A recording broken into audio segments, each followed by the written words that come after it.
semuanya, Bapak dan Ibu sekalian, jamaah sholat subuh Masjid As-Sa'adah Rahimahullah.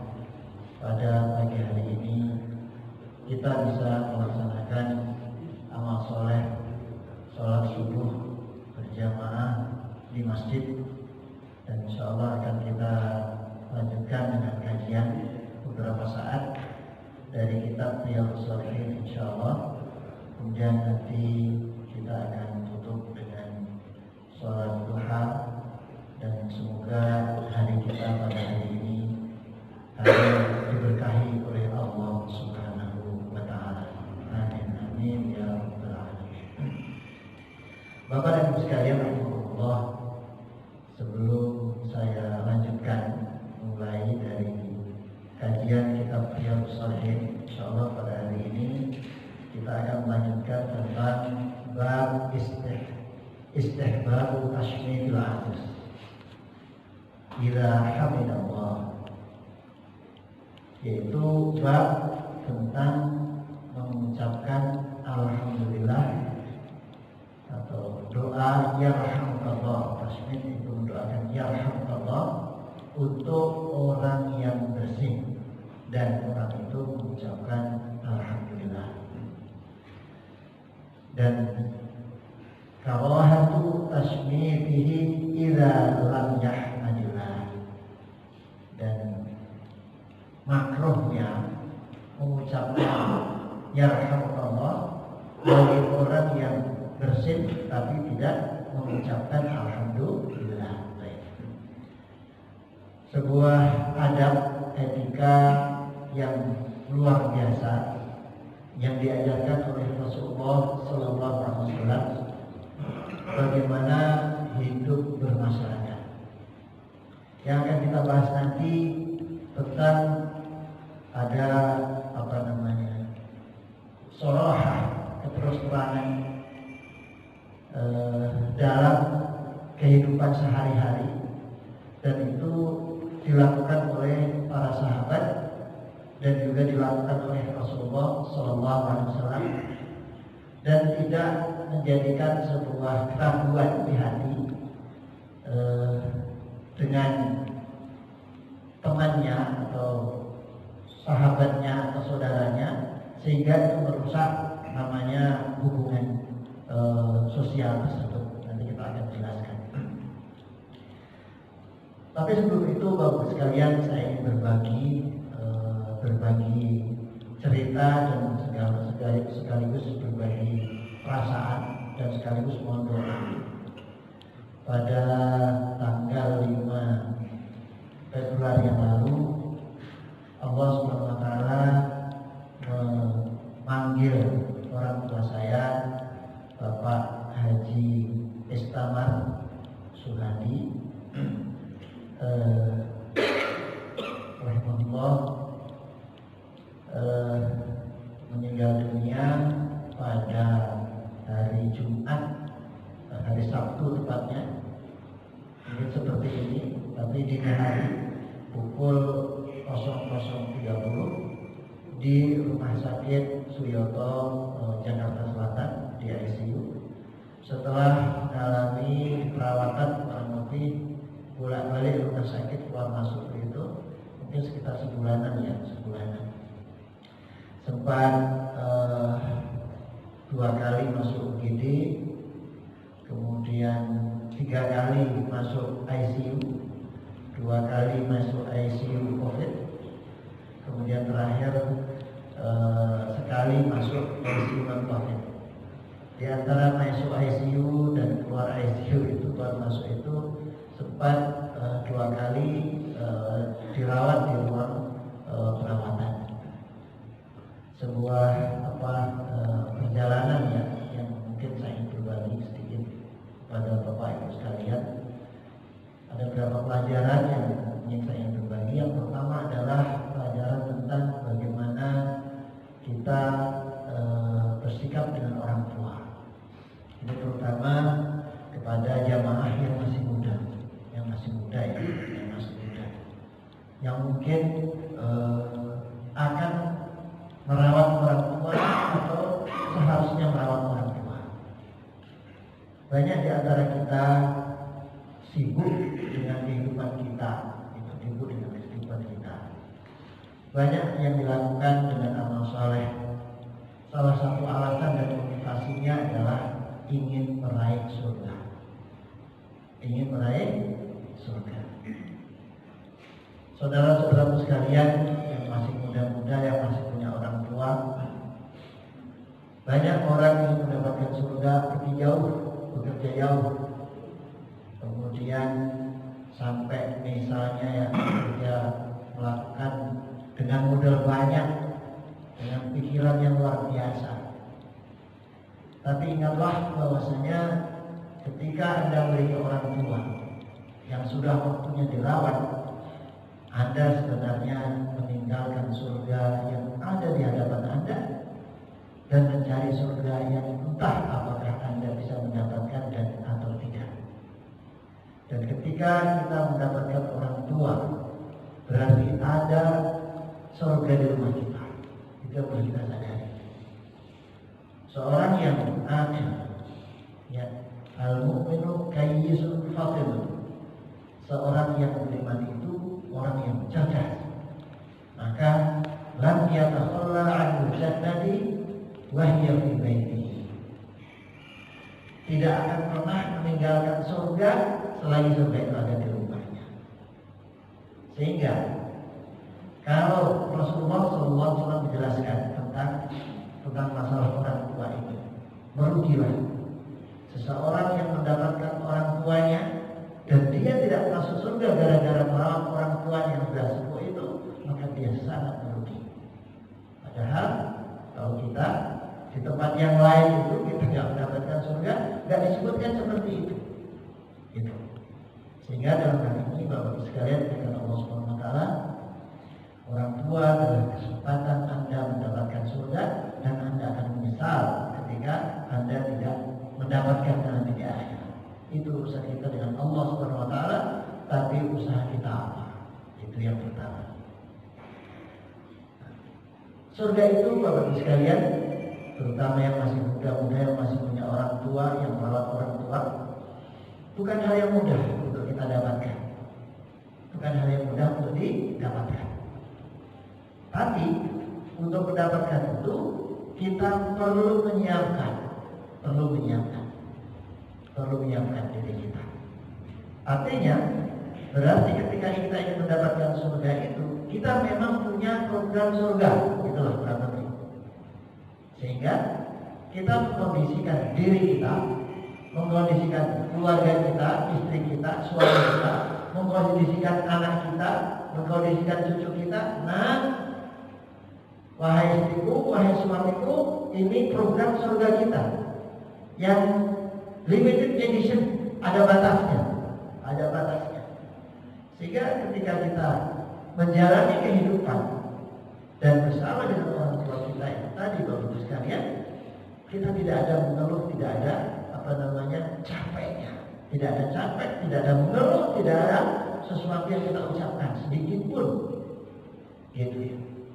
Yang sering kita dengarkan adalah kita mengatakan orang tua susah sekali orang tua mengerti kita. Insya Allah kita bukan berhadapan dengan orang tua, tapi kita berhadapan dengan surga Allah SWT yang untuk mendapatkannya Allah menguji kita. Hasiban nasu ayyutraku ayyaqulu amanna wa hum la yaftanun. Pasti diuji, ada ujiannya. Dan namanya ujian Bapak sekalian bukan hal yang mudah. Sekecil apapun namanya ujian itu, apalagi ujian surga. Seperti itu. Jadi penyiapan untuk diri kita sebagai anak, penyiapan untuk istri atau suami kita, ya, sebagai menantu, gitu. Penyiapan untuk anak-anak kita, untuk cucu-cucu kita, kalau ada kita punya cucu di rumah kita, mari kita sambut surga. Kita punya program proyek surga. Gitu. Poin berikutnya kita bisa ambil Bapak sekali dengan Allah SWT berkaitan dengan orang tua. Itu orang tua itu sesuatu yang mahal, Kalau kita punya jabatan ya, kemudian atau kita punya posisi di masyarakat. Kalau seandainya kita tidak melaksanakan jabatan itu, maka ketika kita meninggalkan jabatan itu, meninggalkan pekerjaan itu, banyak orang lain yang mengambil. Apalagi bisnis, kita nggak mengambil bisnis itu, jabatan itu, dan seterusnya. Maka banyak orang berebutan mengambil itu. Namun berbeda dengan ketika mengurus orang tua. Kalau kita tidak mengambil, ya, diri kita tidak mengambil, keluarga kita tidak mengambil, urusan orang tua kita yang surga tadi itu, maka tidak akan ada orang lain yang mengambil. Sehingga dalam hal ini sebenarnya Allah SWT memberikan kesempatan kepada kita untuk mengatakan itu kesempatan kamu, untuk kamu. Masalahnya tinggal kita ini mau atau tidak, itu saja. Sehingga Bapak-Ibu sekalian, terutama yang masih muda-muda yang punya orang tua, ketika Anda tidak mengurus semua pekerjaan, apalagi jabatan tadi, banyak orang berebutan. Tetapi ketika Anda tidak mengurus orang tua Anda, tidak ada orang yang mengambil urusan itu. Jadi seperti itu. Poin berikutnya kita bisa ambil tentang orang tua. Dalam hal ini Bapak-Ibu sekalian dengan Allah Subhanahu wa taala adalah tentang pekerjaan tadi gitu ya. Pekerjaan tadi. Bahwasanya ini pekerjaan sesuatu yang penting dan mahal.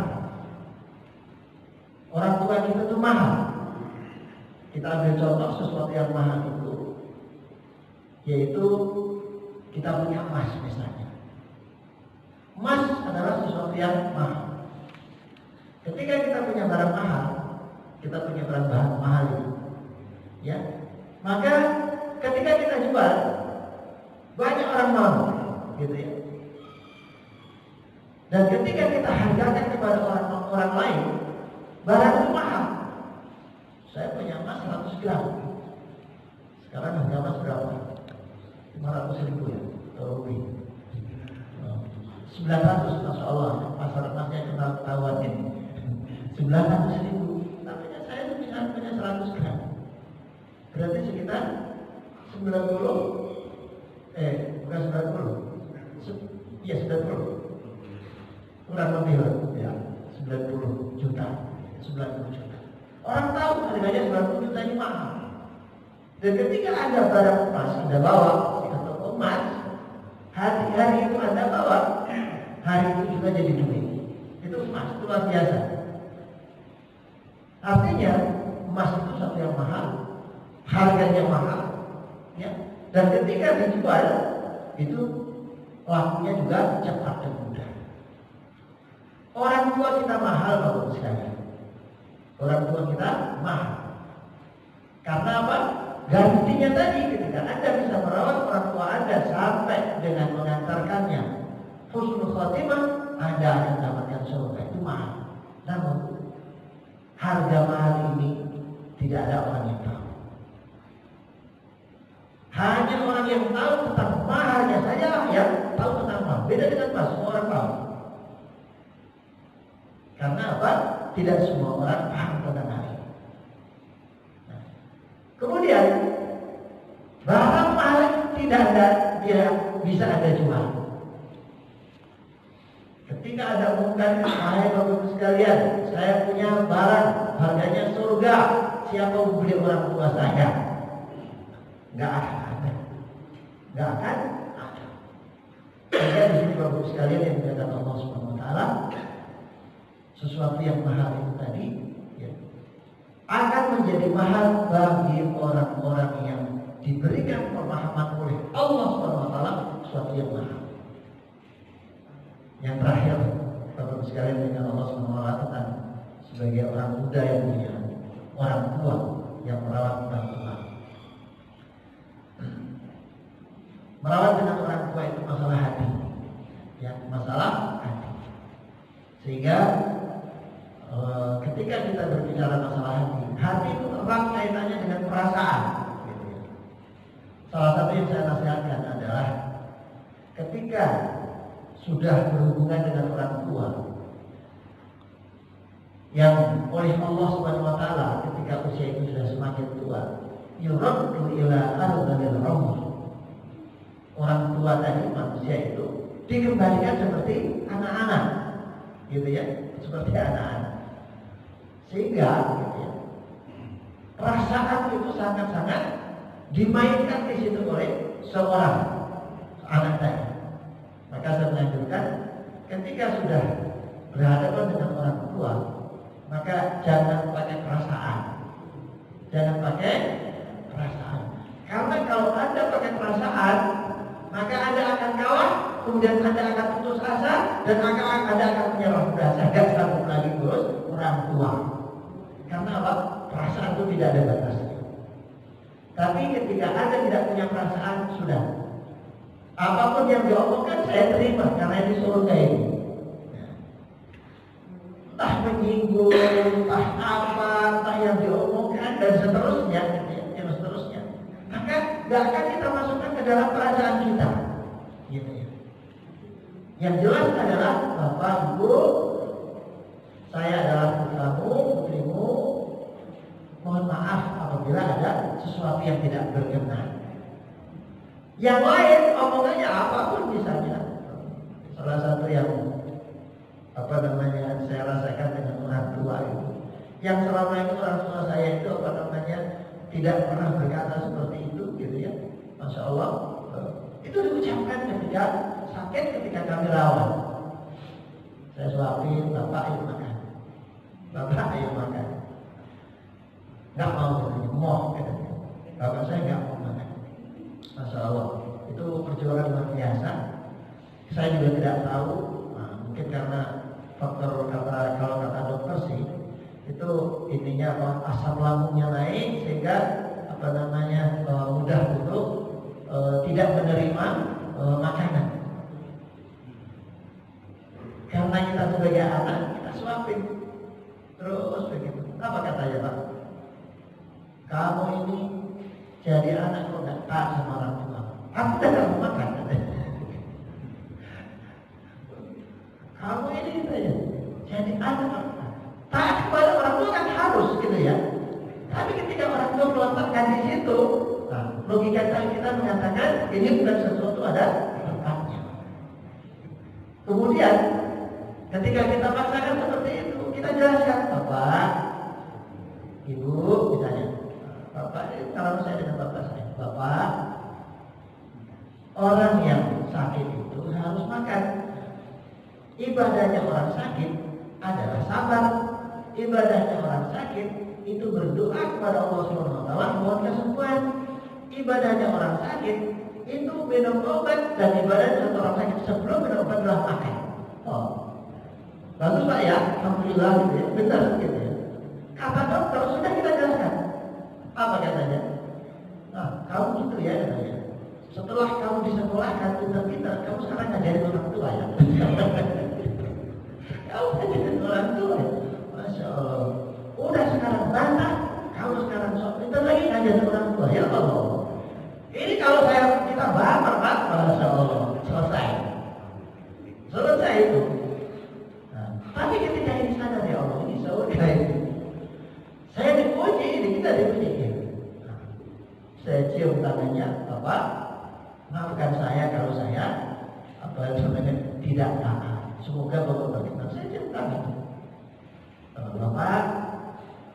Bapak menyekolahkan saya biar pinter. Nah, tapi kata-kata Bapak ini aneh ini, nggak pernah saya dengar sebelumnya. Tapi nggak apa-apa lah, ini sudah berikan mungkin kata-kata saya kurang berkenan. Saya cium tangannya, saya cium Bapak saya minta maaf. Diam kayak gitu. Masya Allah, itu adalah ujian. Jadi dalam hal ini Bapak sekalian juga Allah Subhanahu wa taala, saya berharap kepada muda-muda orang tua bukan mudah menerima merawat orang tua, tapi ingat ini adalah surga Anda. Bukan surga orang lain, surga Anda. Jangan dibiarkan. Jangan dibiarkan dia berlalu. Karena dia adalah limited edition, ada batasnya. Gitu. Ketika orang tua saya sudah meninggal seperti ini, Masya Allah, rasanya begitu pendek kita itu beramal soleh untuk orang tua. Kemudian untuk orang tua, nah ternyata bagus sekalian. Sampai untuk orang-orang yang sudah sepuh-sepuh ya, yang sudah sepuh-sepuh, nah, sekarang masih sehat, sekarang masih sadar. Ada kalanya kita akan dikembalikan oleh Allah Subhanahu Wa Taala ke dalam kondisi yang kita tidak bayangkan sebelumnya, gitu. Kita tidak bayangkan sebelumnya. Itu adalah ujian buat orang tua, buat orang yang sudah mengalami ketuaan, terutama yang muda yang ada belum pernah merasa tua, menjadi tua, begitu. Yang tua sudah menjadi tua, tapi yang muda belum tentu bisa menjadi tua. Maka mungkin sekarang masih normal, masih bisa ingat. Tapi suatu saat nanti Bapak-Ibu sekalian, Allah akan uji kita untuk seperti itu. Yurad ila ardhil umur. Yang ketika mudanya tidak sensitif, yang ketika mudanya tidak ada macam-macam seperti itu. Nah, tapi suatu saat ingat, kita akan diuji oleh Allah. Anda sebagai ikan akan berhadapan dengan anak itu seperti itu. Maka dari itu, ya, kita memohon kepada Allah, ya Allah, bimbinglah aku menjadi menuju yang baik, terbaik untukmu. Bersikap dengan anak, bersikap dengan menantu, sahabat dan seterusnya. Dan seterusnya. Yang ini mungkin ya tidak dirasakan. Misalnya ketika masih muda mau ngambil sesuatu bisa ngambil sendiri, gitu. Tapi ketika sudah sepuh misalnya, sudah sepuh ke dapur pada dekat menjadi jauh, menjadi berat. Ke kamar mandi begitu seterusnya. Maka dari itu Bapak sekalian kita memohon kepada Allah SWT agar dimudahkan ketika kita menjalani masa tua. Dan agar hati kita itu dikuatkan oleh Allah SWT untuk menjalani ini dengan baik. Kemudian yang berikutnya terhadap orang tua. Ya. Kadang-kadang kita ini sebagai yang saya lihat, saya perhatikan itu. Sebenarnya seseorang itu ketika masalah cinta itu ingin ingin memuji gitu. Jadi misalnya anak saya ini benar-benar sayang saya nggak sih tuh kalau saya kayak gitu ya. Sebagaimana seorang suami atau istri, saya ingin tahu suami saya beneran atau enggak kayak gitu. Atau seorang suami, saya ingin memuji saya, istri saya ini benar-benar dia itu cinta kepada saya apa enggak, Bapak-Ibu sekalian. Saya berharap ini jangan pernah memuji cinta orang yang mencintai kita. Jangan pernah memuji cinta anak. Jangan pernah memuji cinta orang tua. Jangan pernah memuji cinta pasangan kita. Tapi yang harus kita lakukan adalah cintailah dengan sepenuhnya, itu saja. Karena apa? Cinta itu iman. Iman itu ada naik dan turunnya. Dan ketika kita masalah iman, Allah akan memberikan ujian, gitu ya. Cukuplah Allah SWT memberikan ujian. Jangan kita memuji pasangan kita, jangan memuji orang-orang yang kita cintai. Misalnya dengan anak tadi, ya, misalnya anak saya ini cinta beneran nggak sih sama saya? Akhirnya dipuji, ya. Karena ketika kita melaksanakan ujian itu ada setan masuk di situ. Dan ketika setan masuk, padahal ujian itu pasti ada yang lulus, ada yang tidak lulus. Saya kira seperti itu ya. Bapak sekalian, semoga yang sedikit ini bisa memberikan tambahan ya, wawasan untuk kita, terutama yang muda-muda, yang Anda yang mungkin suatu saat Allah SWT karuniakan merawat orang tua, itu adalah surga yang paling dekat dengan Anda, gitu ya. Yang tidak ada bukan kesempatan surga untuk orang lain, tapi itulah kesempatan untuk Anda sendiri. Alhamdulillah kami sudah berusaha merawat tadi kurang lebih sebulan, telah masuk rumah sakit gitu ya di Suryoto, Jakarta Selatan, dan akhirnya Allah SWT panggil, kemudian ibu meminta supaya dikuburkan di sini di Pondok Aren. sehingga kami adik-adik semua dari daerah, dari kampung kemarin sempat mengumpul dan dikuburkan di pemakaman Pemda dekat Masjid Al-Ihsan di situ. Alhamdulillah. Semoga Allah SWT terima amal ibadah orang tua saya, ampuni segala dosanya dan dimasukkan di jannahnya. Dan mohon doa juga untuk kami semua, semoga dikaruniakan kesabaran untuk menerima ujian dari Allah SWT ini. Dan semoga Bapak Ibu sekalian, orang-orang tua kita, saudara kita, muslimin dan muslimat semua yang sudah meninggal juga diampuni oleh Allah dosa-dosa mereka, diterima amal ibadah mereka dan dimasukkan ke dalam surga Allah, dan keluarga yang ditinggalkan dikaruniakan kesabaran ya Rabbal Alamin. Yang terakhir untuk masalah doa orang tua ini, orang tua saya, ibu saya sekarang tinggal di rumah saya. Mohon doanya semoga dimudahkan untuk beradaptasi. Bapak ibu saya tinggal di kampung, di Ngawi. Di sana halamannya luas, makanannya luas, Bapak ibu sekalian. Di sana punya ayam, punya kambing, gitu ya, Masya Allah. Kemudian berubah pindah ke kota di Pondok Aren, di rumah saya. Sudah rumahnya kecil, nggak ada halamannya, nggak ada hiburan, nggak ngerti apa yang dilakukan. Tahu sendiri ya. Jadi lumayan berat ini ibu saya beradaptasi dengan kondisi. Tapi alhamdulillah mohon doanya, karena adik-adik semuanya kami inginkan orang tua mau tinggal di rumah anak-anaknya. Karena di kampung sulit untuk kita merawatnya dan sulit untuk yang bisa balik ke rumah orang tua kita yang dulu. Saya kira itu yang untuk orang tua kita, orang tua saya. Terima kasih. Bapak sekalian berikan Allah SWT. Selanjutnya saya akan membacakan hadis-hadis yang berkaitan dengan al-atash, yaitu bersin. Nah, berikutnya adalah Anas radhiyallahu anhu qala abisa rajulan inda Nabi sallallahu alaihi wasallam fashammata ahadahuma walam yushmit al-akhar faqala alladhi lam yushmithu abisa fulan faqala alladhi lam yushmithu abisa fulan fashammatahu wa atistu falam tushmitni faqala hadha hamidallah wa innaka lam tahmadillah muttafaqun alaih.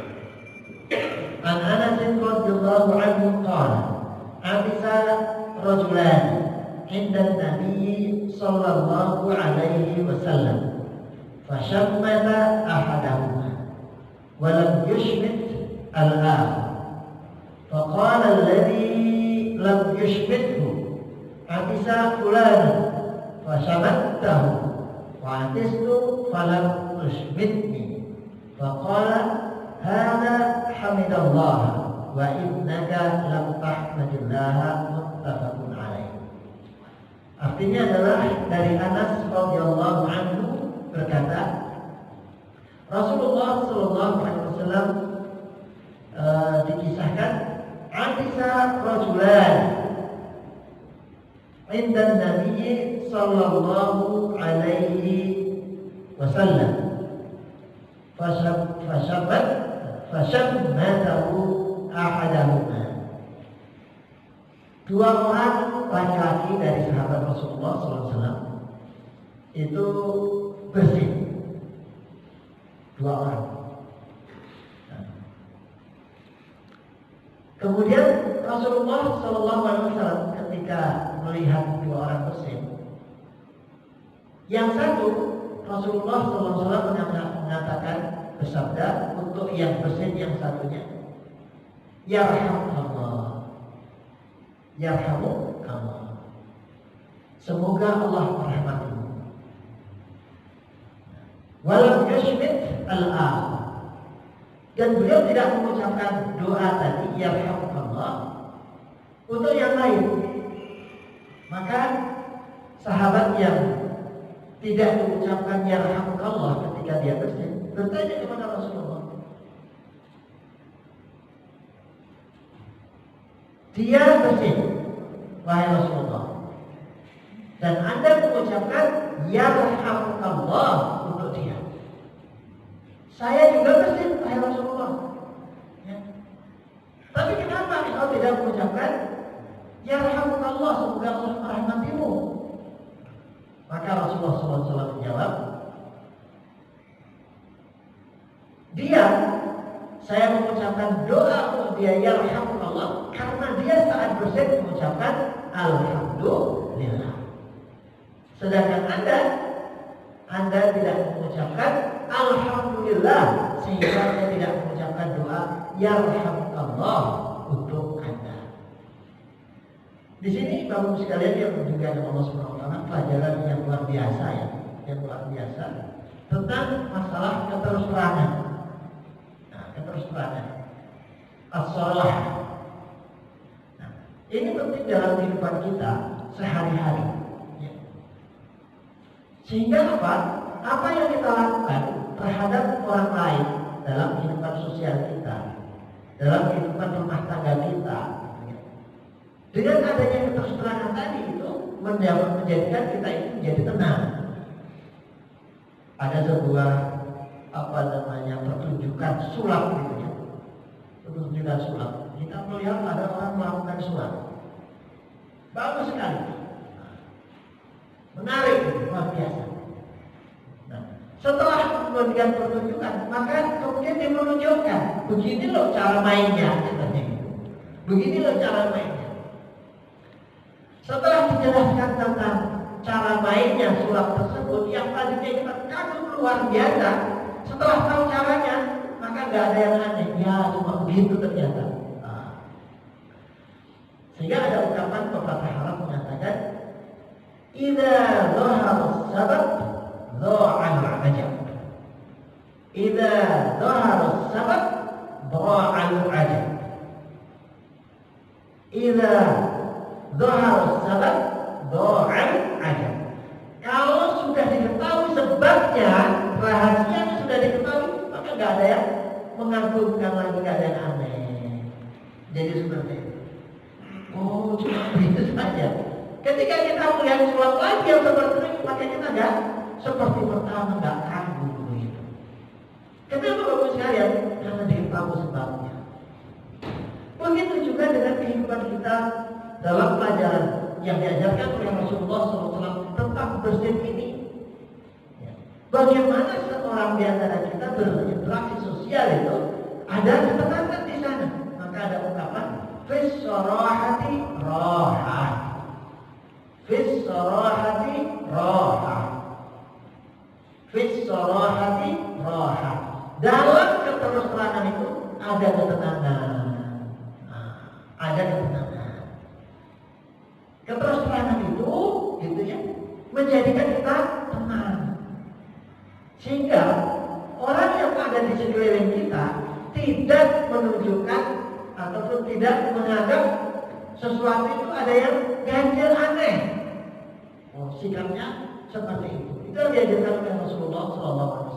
Dan itu juga yang diajarkan oleh yang dilakukan oleh sahabat tadi. Ada dua orang bersin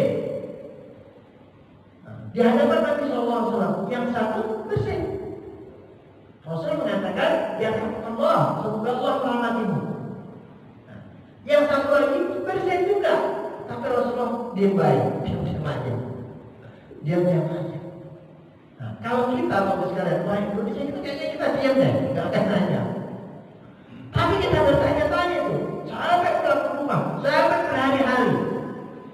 Dan kita akan mengatakan, kenapa tadi teman saya itu diucapkan yarhamukallah, didoain, semoga Allah merahmatimu. Padahal kita sama temannya. Yang saya enggak, itu akan kita bawa pulang baru seperti ini. Tapi di situ sahabat Rasulullah SAW tidak mau penasaran. Karena pentingnya doa ini, yang mendoakan siapa? Nabi Muhammad Sallallahu Alaihi Wasallam. yarhamukallah, semoga Allah merahmatimu. Kalau Nabi yang mendoakan pasti dikabulkan. Semoga Allah merahmatimu, berarti dia akan dijauhkan dari laknat Allah, terputus dari rahmatnya akan terus. Maka luar biasa di situ. Tadi sahabat yang tidak didoain penasaran. Ini nanti diberi kasih. Itu kalau kita tidak ada keterus-terusan. Tapi para sahabat tadi, Bapak sekalian, beliau ingin menerangkan dirinya. Kenapa Anda mendoakan ini dan tidak mendoakan saya? Maka beliau dengan lembut, dengan hati-hati katakan, wahai Rasulullah, dia mengucapkan, dia bersin kau doakan, aku bersin gak akan doakan. Nah, mohon penjelasannya. Maka Rasulullah SAW bersabda di sini, hada hamidallah. Dia bersin mengucapkan alhamdulillah. Sedangkan kamu bersin diam-diam aja. Yang seharusnya kamu mengucapkan alhamdulillah. Kalau kamu mengucapkan alhamdulillah, maka saya akan doakan seperti dia. Maka di situ hilanglah rasa keraguan tadi. Hilanglah rasa penasaran tadi, gak dibawa pulang. Oh, seperti itu. Tenang. Juga Nabi Muhammad SAW memberikan penjelasan. Gak dibuat penasaran gitu. Kalau mungkin di antara kita mungkin ada dimainkan itu. Kenapa Anda doakan dia dan kenapa gak doakan saya? Bisa jadi di antara kita mengatakan rahasia deh. Rahasia deh. Masya Allah. Tapi Rasulullah SAW berikan penjelasan. Ketika sudah dijelaskan, idza dhahara sabab doa raja, hilang keanehan ataupun kekaguan tidak ada lagi. Jadi ketika Rasulullah menjelaskan seperti itu, berarti nanti saya insya Allah akan mengucapkan alhamdulillah setelah kata ketika saya bersih. Bapak dan Ibu sekalian yang dimuliakan Allah Subhanahu wa taala, rahasia daripada ini itu seperti itu. Sehingga sebenarnya di dalam kehidupan kita bermasyarakat, bersosial, ini seperti ini penting. Fis sorahati rohah. Dalam keterus-terangan itu ada apa? Ketenangan. Kenapa dia seperti itu pada saya? Karena seperti ini. Kenapa saya ketika bertanya seperti ini dia marah? Kemudian kita tanya, diberikan penjelasan. Oh, jadi seperti itu. Kenapa maaf Rasulullah? Akhirnya kita tahu di sini. Sehingga di sini Bapak-Ibu sekalian, yang menyebabkan Allah as-sorah keterus-terangan itu tadi menjadikan apa? Qalbun salam sadar, maaf. Salam itu as-sadar. Hati kita itu menjadi bersih, tidak ada sudut-sudut. Kita sudut itu kadang-kadang apa? Karena tidak ada penjelasan, tidak ada dijelaskan. Kenapa kita sudut? Karena orang atau kenapa orang sudut sama kita? Karena orang tidak tahu apa yang sebenarnya kita rasakan. Gitu. Ketika orang itu tahu yang kita rasakan, ya sudah jelaskan saja, maka nanti akan selesai. Sehingga salam saudara itu sangat-sangat penting dalam kehidupan kita berumah tangga dan bermasyarakat. Dan itu bermula dari sholat tadi. Bahkan Rasulullah SAW mengisahkan tentang seorang sahabat tentang salam saudara itu, yaitu yang hatinya tidak ada ganjalan terhadap orang. Seorang lewat di depan Rasulullah SAW. Rasulullah sedang bersuruh para sahabat. Maka Rasulullah bersabda, akan ada ahli surga yang akan lewat di rumah kita, di depan kita. Nah, ketika duduk begitu di masjid, Rasulullah bersabda, wahai para sahabatku yang sedang duduk sekarang, akan lewat di depan kita calon penduduk surga. Masya Allah.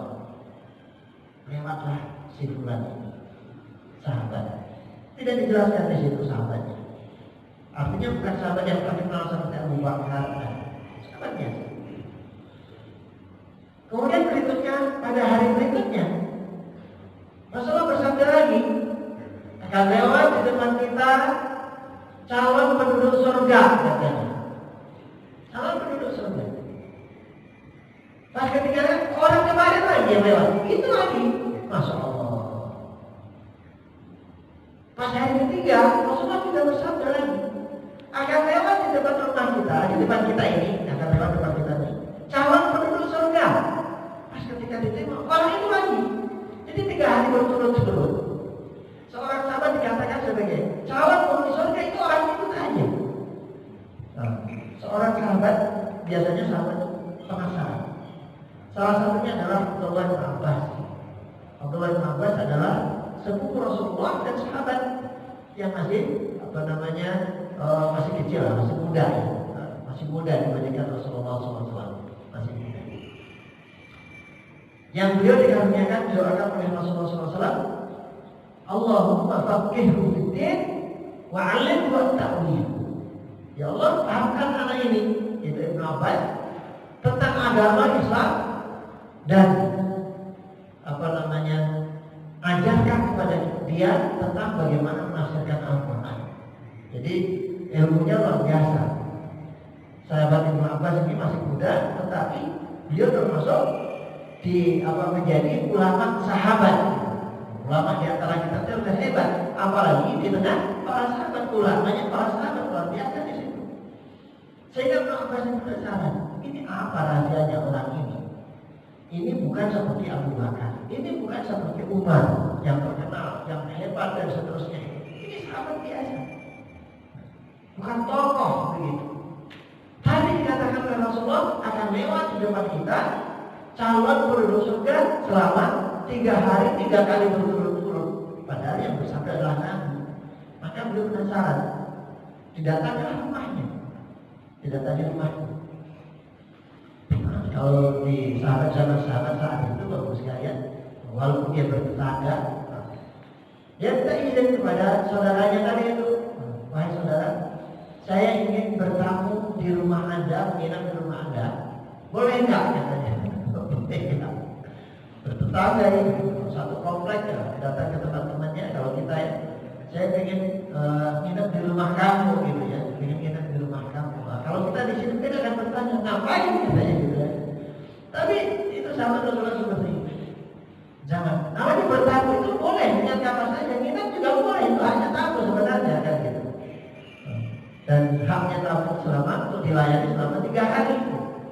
Maka dia seperti itu. Nah, kemudian orang itu nginap. Nginap di rumahnya sahabat tersebut.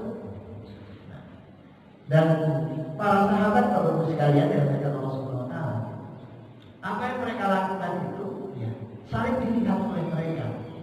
Oh, ini pintar, ini suka membaca Al-Quran, ini suka qiyamul lail, ini suka sedekah. Mereka saling tahu di situ. Mereka saling tahu. Di luar itu mereka saling tahu. Nah, sahabat Ibnu Abbas tadi itu, beliau penasaran apa sebenarnya dilakukan oleh sahabat ini yang tidak diketahui, yang kalau yang lain mereka sudah tahu semua karena saling tahu. Dan mereka tidak saling riak, biasa aja gitu. Maka beliau ingin tahu apa sih sebenarnya amal apa, rahasia apa yang dilakukan oleh sahabat ini sehingga menjadi penduduk surga, dijamin oleh Rasulullah SAW. Maka setelah nginep Bapak-Ibu sekalian, ya, diketahui kan masih nginep. Nah, Ibnu Abbas, ya, para sahabat itu walaupun dia nginep di tempat saudaranya, dia dia mulai aja. Bangun aja, dia mulai biasa seperti itu. Maka sampai setelah dilihat ternyata yang dilakukan seperti yang dilakukan juga. Yang dilakukan seperti yang dilakukan oleh sahabat-sahabat yang lain, kan istimewa. Qiyamul lail ini juga terbatas gitu ya. Ininya seperti itu sangat nggak ada aneh. Tapi kok Rasulullah SAW menyebutkan untuk orang ini sebagai penduduk awal surga. Akhirnya beliau bertanya kepada sahabat tersebut. Sayyidina Abbas bertanya, wahai saudaraku, apa rahasia Anda melaksanakan amal apa sehingga Rasulullah SAW mengatakan untuk Anda yang ketika Anda melewat akan ada penduduk surga surga yang akan lewat di depan kita. Dan ternyata ada 3 hari berturut-turut begitu. Dan ketika saya lihat di rumah Anda yang Anda hidangkan sebagai tamu, ya seperti yang dihidangkan yang lain. Perlakuan Anda terhadap kami sebagai tamu juga seperti yang lain. Seperti sedekah dan lain, kita tahu semuanya karena kita selalu tahu. Qiyamul Anda sama dengan yang kami lakukan. Ya. Tilawah Anda ternyata sama dengan yang kami lakukan banyaknya. Tapi kok Anda seperti itu dan tidak disampaikan kepada yang lain? Maka sahabat tersebut membuka sebuah rahasia amalan yang dia lakukan yang tidak diketahui oleh orang lain, termasuk Sayyidina Ibnu Abbas yang nginap di rumahnya tadi. Maka sahabat tadi berkata, wahai saudaraku, katanya, ya, sebelum tidur menghilangkan semua ganjalan hati saudara-saudara saya, orang muslim dan muslimah, dari hati saya. Yang marah saya akan hilangkan kemarahannya, yang saya dendam saya akan hilangkan dendam saya, yang sakit hati saya hilangkan sakit hati saya, sehingga saya tidur dalam kondisi tidak ada marah, tidak ada dendam, tidak ada ganjaran kepada siapapun dari orang muslim. Masya Allah. Itulah yang disebut dengan namanya salamatus sadar. Dan ternyata itu Bapak sekalian berkata Allah Subhanahu wa taala yang menjadikan istimewa seseorang dijamin oleh Allah Subhanahu wa taala oleh Rasulnya untuk masuk surga. Dan salah satu sarana jalan menuju salamatus sadar tadi adalah apa? As-shoroha, terus terang. Tidak ada ganjalan, tidak disimpan, tidak diomongin dalam hatinya saja, sehingga orang lain tahu kenapa dia berlaku seperti itu. Begitu. Nah, di sini Bapak Ibu sekalian, apa yang bisa kita ambil juga tentang masalah ini adalah sekalipun soroha, terus terang. Tapi yang dilakukan oleh Rasulullah SAW adalah pilihan yang terbaik dalam pilihan kata. Artinya, pokoknya saya harus terus terang, gitu ya, terus terang. Banyak di antara kita berterus terang kepada saudaranya, tapi terus terang kita tadi itu menyakitkan. Lisan kita tadi itu menyakitkan. Rasulullah SAW mengajarkan kepada kita untuk berterus terang, tetapi beliau dengan menggunakan kata-kata yang paling baik, paling lembut. Begitu juga sahabat tadi dalam berinteraksi sosial, dari contoh tentang Atas tadi ya, Atas bersin tadi itu. Beliau menanyakan juga dengan pertanyaan dengan bahasa yang tidak kasar, tidak keras. Engkau apa kami berdua bersin. Kenapa Anda mengucapkan yarhamullah untuk dia dan tidak untuk saya? Mau dijelaskan, Masya Allah. Kenapa saya untuk juga?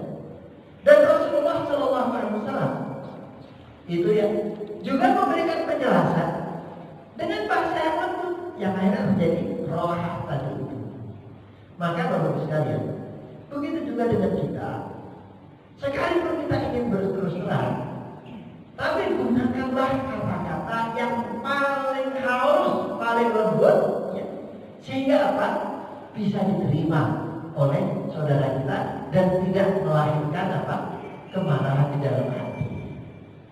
Terus terang bagus, tapi kalau seandainya terus terang dengan kata-kata yang kasar, pemilihan kata yang tidak bagus, gitu ya, diksi istilahnya dengan diksi yang tidak bagus, justru malah menyakitkan. Diam membuat penasaran, ngomong menyakitkan, enggak juga. Yang diajarkan kepada kita adalah kita berbicara, jangan membuat penasaran dengan berterus terang, tapi pilihlah kata-kata yang paling lembut. Karena apa? Sebuah kata-kata Bapak sekalian, ya, kalau sudah keluar, ya, tidak bisa diambil lagi. Tidak bisa diambil lagi. Tidak bisa diambil lagi. Gitu ya.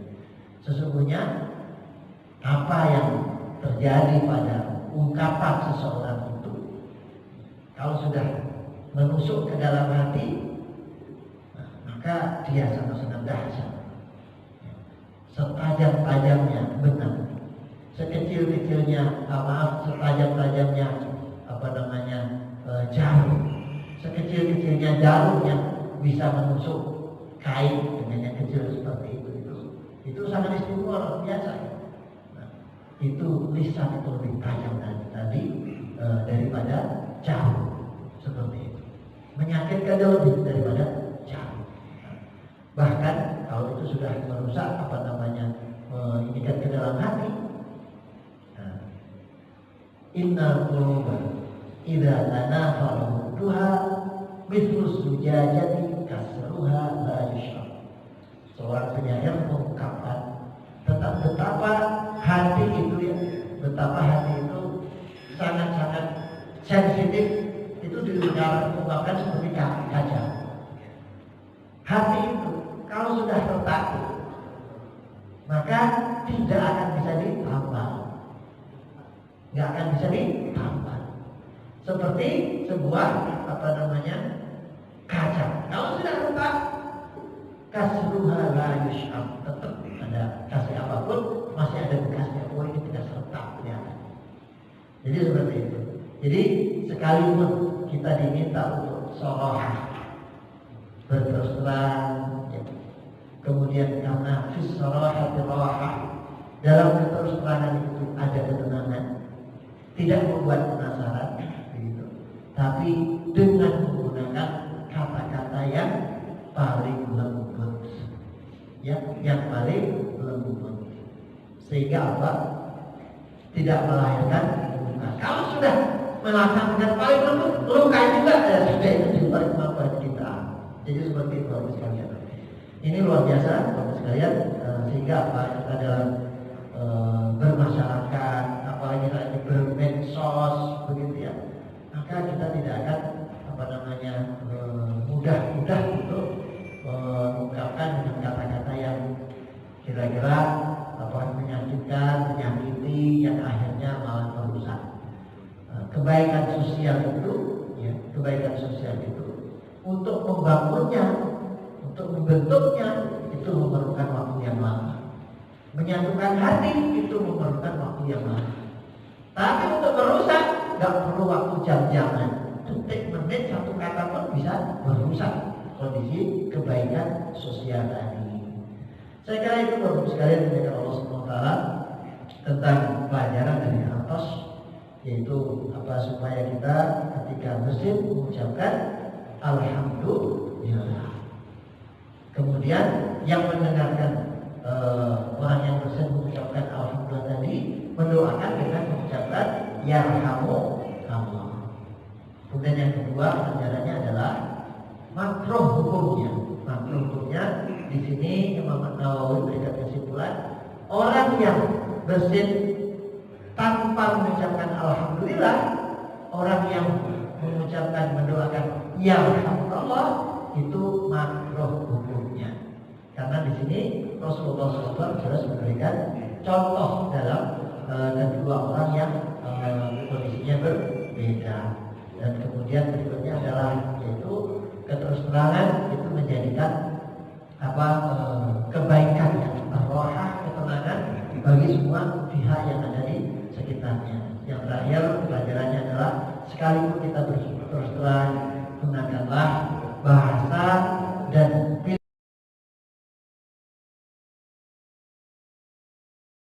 itu yang bisa disampaikan.